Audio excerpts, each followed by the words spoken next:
Most action movies look real until you actually know what you're looking at. But in Collateral, something feels different almost immediately. Not louder, not flashier, just right. This video examines firearms strictly as historical movie props and within a film analysis context. It is not about real-world use, tactics, or instruction. Tom Cruise doesn't move like an action hero. He moves like a working hitman. And the gun scenes in this movie, especially the alley shooting, are still considered by firearms professionals to be some of the most realistic ever put on screen. Not because of slow motion, not because of fancy choreography, but because everything happens exactly as it should, fast, controlled, and brutally efficient. This wasn't an accident. Michael Mann made a deliberate choice to ground Collateral in real-world violence, and that started with how Vincent, Cruise's character, carries, draws, reloads, and fires his weapon. Every movement was trained, every shot was counted, and every gun was chosen to say something about who this character really is. In this video, we're breaking down why Collateral's hitman gun scenes feel so real, what weapon choices made that possible, and how this movie quietly set a new standard for realism years before films like John Wick ever existed. The pistol Tom Cruise carries throughout Collateral is the Heckler & Koch USP in .45 ACP. This is a full-size handgun made by the German manufacturer Heckler & Koch, often shortened to HK. The company developed the Universal Self-Loading Pistol, or USP, in the early 1990s as a service weapon for military and law enforcement agencies around the world. The .45 ACP version came out in 1995 and was designed specifically for the American market. Americans have favored the .45 caliber for over a century, going back to the Colt M1911 used in both World Wars. The USP has a polymer frame that makes it lighter than all metal pistols, while still being extremely tough. It also has a special recoil reduction system built into the frame that helps control muzzle flip. This means the shooter can get back on target faster for follow-up shots. The magazine holds 10 rounds plus 1 in the chamber for 11 total. In real life, the USP has been adopted by military units, including the German Army, where it serves as the P8, and various American Special Operations Forces. HK built its reputation on reliability testing, putting their guns through mud, sand, and water to prove they work when it matters. Michael Mann chose the USP 45 for a specific reason. He wanted a weapon that matched his character, Vincent, a professional hitman who values efficiency over flash. In the script, Mann actually specified the 45 model and turned down more common options like the Glock or Beretta in 9mm. Those guns appear everywhere in movies, and Mann felt they had become too generic. The USP 45 communicated something about Vincent, a man who picks his tools carefully and expects them to perform under pressure.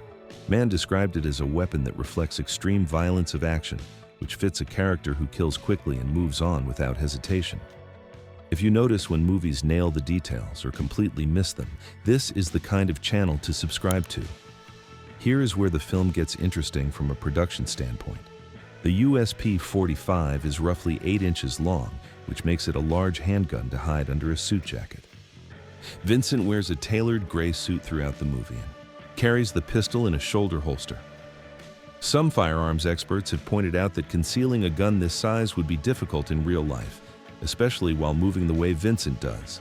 But Mann made a choice to prioritize the visual impact and the character implications over perfect practicality. The USP looks serious.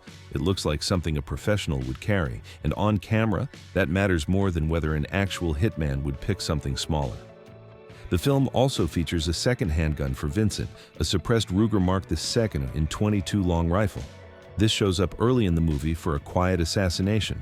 The Ruger has an integrated AAC Phoenix suppressor, which keeps the noise level extremely low. In reality, .22 caliber is sometimes preferred for quiet work because the smaller round produces less sound and the lower velocity makes it easier to suppress effectively. Vincent uses the Ruger when he needs stealth, then switches to the USP when speed and stopping power become more important. This variety in his toolkit adds another layer to how the film presents him as a working professional who adapts his equipment to each situation. What separates Collateral from most action movies is what happened before cameras ever rolled. Tom Cruise spent 3 months training with firearms before production started. This was his first time training with live ammunition for a film role.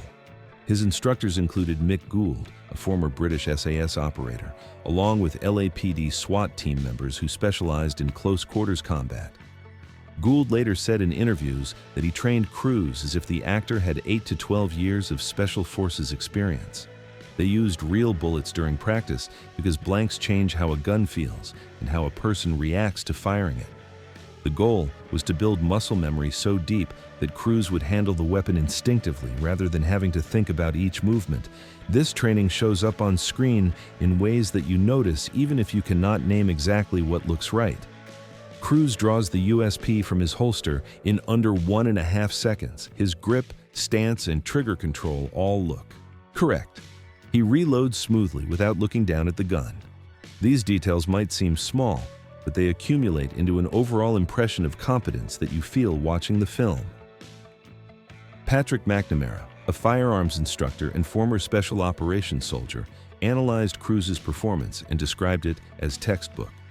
He noted that the movements clearly came from thousands of repetitions. The actor put in the work, and it shows in every frame. The scene that made the USP famous happens in an alleyway about halfway through the film. 2 men approach Vincent and the taxi driver Max, played by Jamie Foxx, attempting to rob them. One of the men asks about the briefcase Vincent is carrying. What happens next takes approximately 1.3 seconds. Vincent parries the gun pointed at him, draws his USP from the hip, fires 2 rounds into the first man's chest, then fires 1 round into his head, immediately turns and fires 2 more rounds into the second man's chest, followed by 1 to the head. He finishes one-handed while stepping offline to avoid return fire that never comes. Most people miss this detail, even after watching these films multiple times. Did you notice it? This sequence is a textbook Mozambique drill, sometimes called a failure drill. The tactic originated with a Rhodesian mercenary named Mike Rousseau during the Mozambique War in the 1970s. Rousseau found himself facing an enemy fighter at close range and shot him twice in the chest, but the man kept coming. Rousseau fired a 3rd shot to the head, which ended the fight. American firearms instructor Jeff Cooper heard about this incident and developed it into a standard training drill: 2 shots to the center mass, followed by 1 to the head. The idea is that if the first 2 shots fail to stop the threat, the 3rd one finishes the job. Mann shot this scene in a wide frame that keeps all 3 actors visible throughout. There are no quick cuts to hide mistakes or slow motion to stretch out the action. What you see is what Cruise actually did in real time in front of the camera. Larry Vickers, another well-known firearms instructor, tried to beat Cruise's time after seeing the film. He managed 1.4 seconds. The actor was faster than a professional trainer by 1/10 of a second. This is the kind of detail that made firearms enthusiasts pay attention to Collateral. It demonstrated a level of commitment to accuracy that most action movies never attempt. The nightclub sequence later in the film showcases different aspects of the USP's performance. Vincent enters a crowded club called Fever to eliminate a target, and chaos erupts around him. In this environment, he navigates through panicked civilians while engaging his target, reloading under pressure, and maintaining control of the situation. Mann filmed on location using real nightclub interiors, and his team consulted with LAPD on tactical procedures for building clearing. The USP's 10-round magazine capacity actually matches the shot count in the scene if you track it carefully. This attention to ammunition management separates Collateral from films where characters fire dozens of rounds without ever reloading.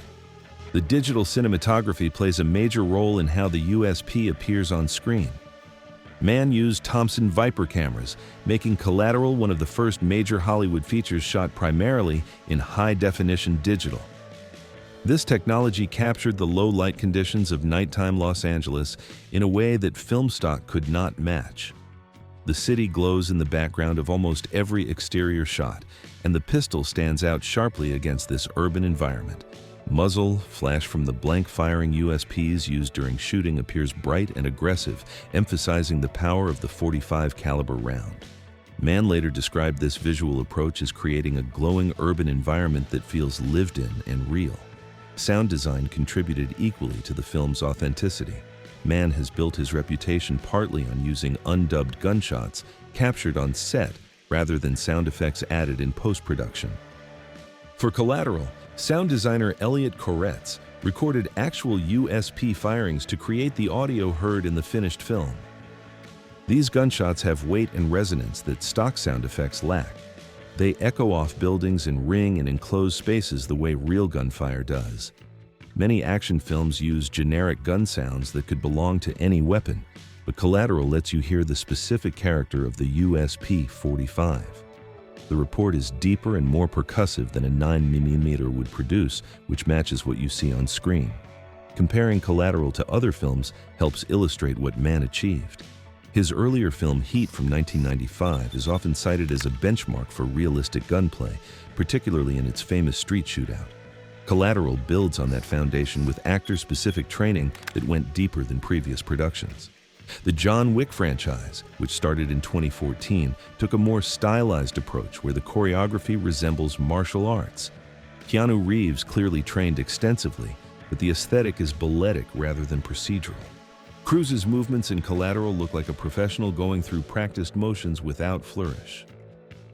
Both approaches work for their respective films, but they create very different impressions. The USP-45 avoids several common Hollywood mistakes. Vincent never fires more rounds than his magazine holds without reloading. He does not strike dramatic poses or deliver one-liners while shooting. The pistol jams at a critical moment late in the film, which happens with real guns under stress. These small choices add up to a portrayal that respects how firearms actually function. Experts have noted that clips from Collateral appear in actual training courses as examples of proper technique. The film accidentally became educational material. Mann's approach influenced how other productions handled firearms in the years that followed. The emphasis on training actors with real weapons and capturing authentic audio became more common in serious action films. Television series like The Sopranos began paying closer attention to how characters handle guns, showing weapons being discarded after use in ways that reflect real criminal behavior. The technical standards raised by Collateral created expectations that audiences now bring to similar movies.